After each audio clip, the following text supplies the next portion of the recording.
while, so settle in and we'll get started.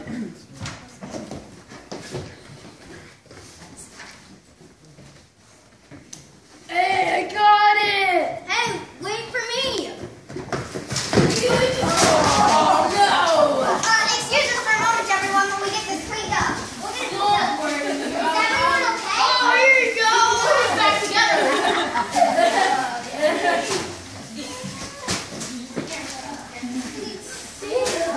It's just fine.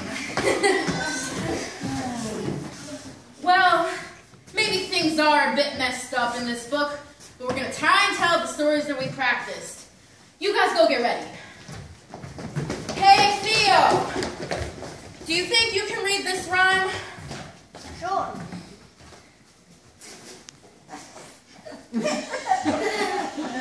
Little Jack Horner sat in the corner texting on his iPhone. The battery died, so out he cried, "Why did I leave my charger at home?"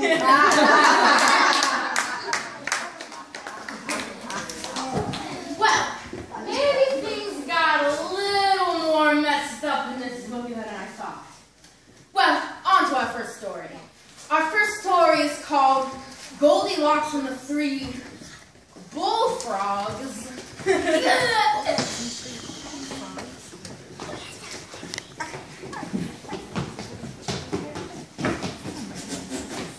upon a time, there was a family of bullfrogs. They lived in a small house at the edge of a pond. In the backyard, they had their very own swimming pool. In the swimming pool, there were 3 lily pads. One for Papa Bullfrog, one for Mama Bullfrog, and one for Baby Bullfrog. The bullfrog family was just settling in for a meal of soup. But the soup was very hot.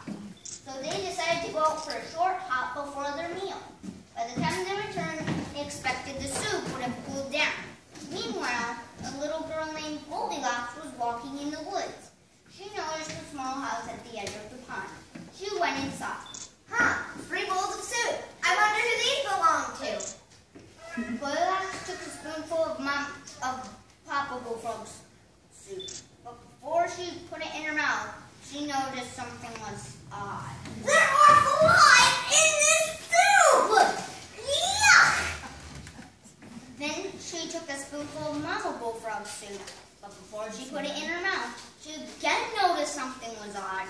There are crickets in this soup! Ugh!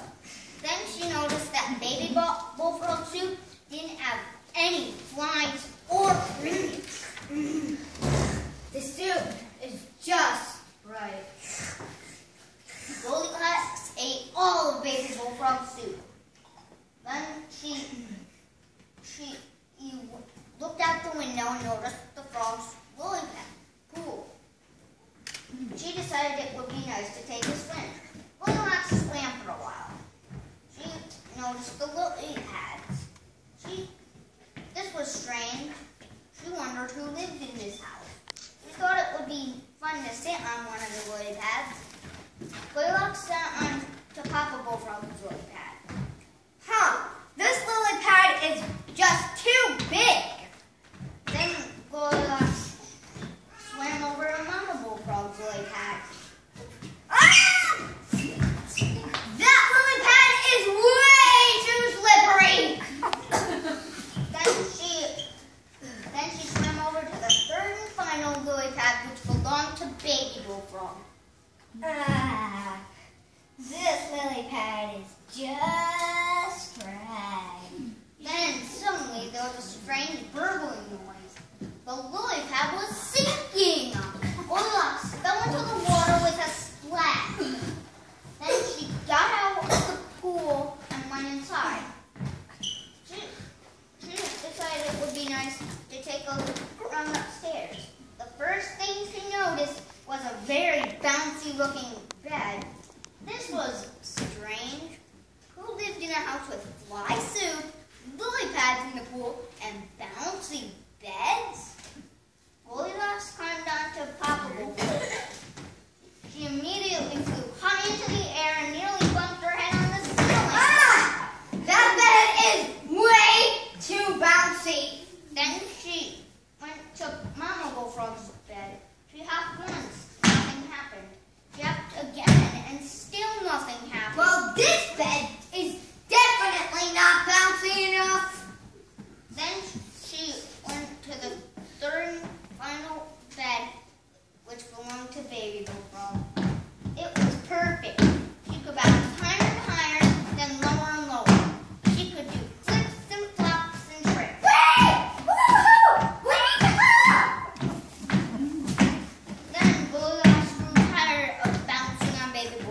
bed. She lay down and went to sleep. Soon, the Bullfrog family came back from their outing. They were looking forward to some tasty soup full of flies and crickets. But suddenly, they noticed that something was not quite right. Someone's been sampling my soup. Someone else took the soup of my soup. Ribbit, ribbit, ribbit. Someone's been eating my soup and now it's all gone. Then they looked out the window and noticed something was wrong about their lily pad. Someone's been sitting on my lily pad. Ribbit, someone's been sitting on my lily pad too. Someone's been on my lily pad and it's sick. Ribbit, ribbit, ribbit. Then the three hopped upstairs.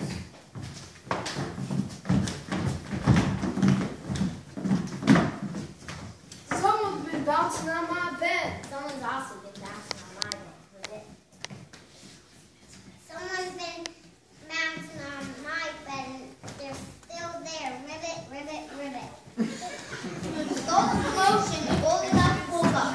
She's greeted a family of bullfrogs staring at her. They were hopping mad. Goldilocks got up and jumped out the window, just like a frog. Then he dashed out the woods and never snuck into a strange house again. The end.